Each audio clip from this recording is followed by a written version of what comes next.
ಭಯ ಭಯ ಎಲ್ರಿಗೂ ಆಗುತ್ತೆ. ಅದು ಪಶು ಆಗಲಿ, ಪಕ್ಷಿ ಆಗಲಿ ಅಥವಾ ಮನುಷ್ಯ. ವಾಸ್ತವ ಏನಂದರೆ ಮನುಷ್ಯ ಭಯನ ತನ್ನ ಜೊತೆಲಿ ತಗೊಂಡು ಹುಟ್ಟುತ್ತಾನೆ.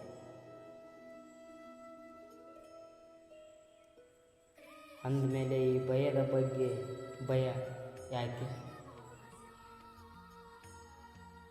ಹಾಗೆ ಭಯ ಅನ್ನೋದು ಕೆಟ್ಟದಾದರೆ ನಾವು ಹುಟ್ಟುತ್ತಾನೆ ಅದನ್ನು ಯಾಕೆ ಜೊತೆಲಿ ತಗೊಂಡ್ಬರ್ತಿದ್ವಿ? ವಾಸ್ತವ ಏನಂದರೆ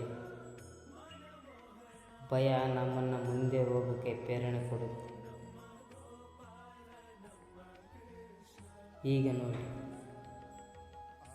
ಜೀವ ಹೋಗೋ ಭಯ ನಮ್ಮನ್ನು ನಾವು ರಕ್ಷಿಸೋ ಪ್ರಯತ್ನ ಮಾಡುತ್ತೆ. ಅಪಮಾನದ ಭಯ ಸದಾಕಾರದ ಕಡೆ ನಡೆಸುತ್ತೆ.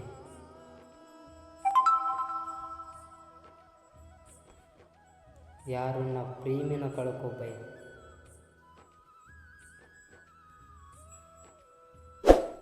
ಅವರ ಬಗ್ಗೆ ಇರೋ ಕರ್ತವ್ಯಗಳನ್ನು ಚೆನ್ನಾಗಿ ಮಾಡೋದಕ್ಕೆ ಪ್ರೇರಣೆ ಕೊಡುತ್ತೆ. ಆದರೆ ಈ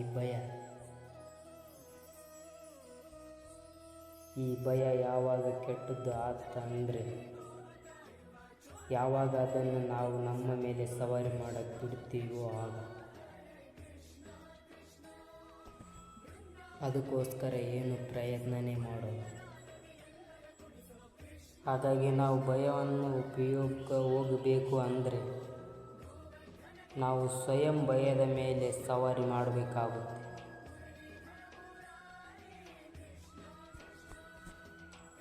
ಹಾಗಾದರೆ ಭಯದ ಕನ್ನಡಿಗಳನ್ನು ಒಡೆದಾಕಿ ನಿಮ್ಮ ಆತ್ಮನ ಎದುರಿಗಲ್ಲದೆ ಮತ್ತೆ ಬೇರ್ಯಾರು ಎದುರಿಗೆ ತಲೆ ತಗ್ಗಿಸಬೇಡಿ. ನೆನ್ಪಿಟ್ಕೊಳ್ಳಿ, ಯಾವಾಗ ಅಂಧಕಾರಕ್ಕೆ ಎದುರೋದು ಬಿಡ್ತೀರೋ ಆಗ ನೀವು ದೀಪವಾಗಿ ಪ್ರಕಾಶ ಕೊಡಲಿಕ್ಕೆ ಸಾಧ್ಯ. ರಾಧೆ ರಾಧೆ.